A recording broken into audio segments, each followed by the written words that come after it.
Okay, today this is Genesis 47. Jacob's blessing blesses Pharaoh.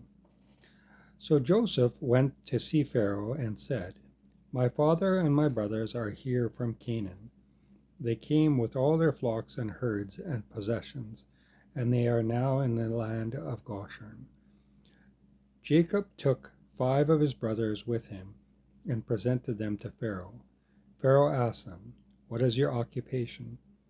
And they replied, "We are shepherds like our ancestors. We have come to live here in Egypt, for there is no pasture for our flocks in Canaan. The famine is very severe there. We request permission to live in the land of Goshen." And Pharaoh said to Joseph, "Now that your family has joined you here, choose any place you like for them to live. Give them the best land of Egypt. The land of Goshen will be fine. And if any of them have special skills, put them in charge of my livestock too." Then Joseph brought his father Jacob and presented him to Pharaoh, and Jacob blessed Pharaoh. "How old are you?" Pharaoh asked him. Jacob replied, "I have lived for 130 hard years, but I am still not nearly as old as many of my ancestors." Then Jacob blessed Pharaoh again before he left. So Joseph assigned the best land of Egypt, the land of Ramses, to his father and brothers, just as Pharaoh had commanded.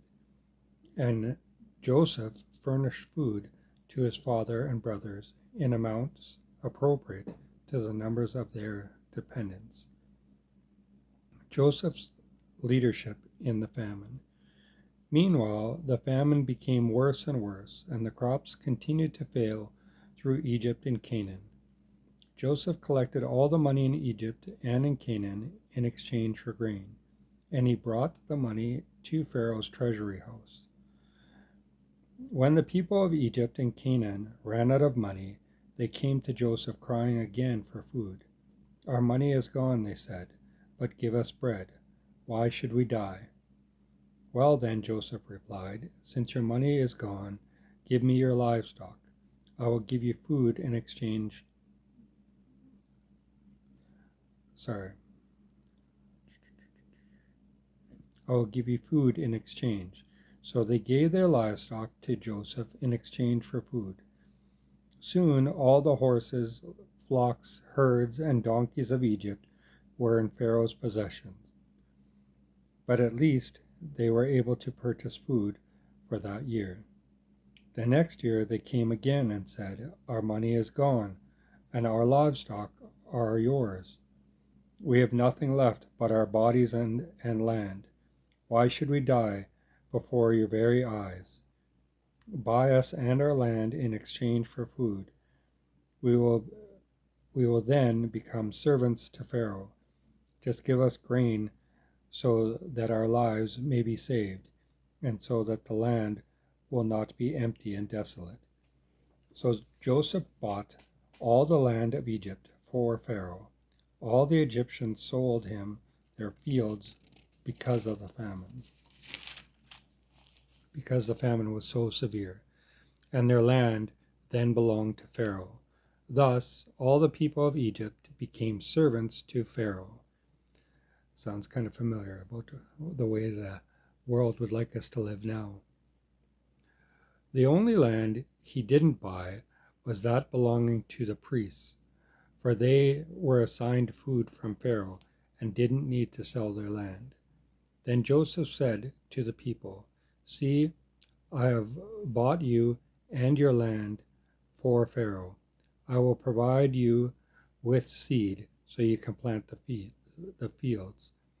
Then, when you harvest it, a fifth of your crop will belong to Pharaoh. Keep 4/5 for yourself and use it to plant the next year's crops and to feed yourselves, your household, and your little ones." "You have saved our lives," they exclaimed. "May it please you, sir, to let us be Pharaoh's servants."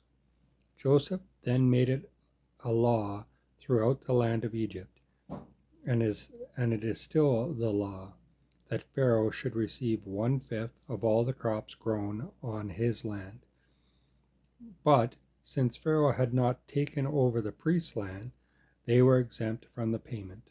So the people of Israel settled in the land of Goshen and in Egypt, and before long they began to prosper there, and their population grew rapidly. Jacob lived for 17 years after he arrived in Egypt, so he was 147 years old when he died. At the time of his death, as the time of his death drew near, he called for his son Joseph, and he said to him, "If you are pleased with me, swear most solemnly that you will honor this my last request. Do not bury me here in Egypt. When I am dead, take me out of Egypt and bury me beside my ancestors." So Joseph promised that he would. "Swear that you will do it," Jacob insisted. So Joseph gave his oath, and Jacob bowed in worship as he leaned on his staff.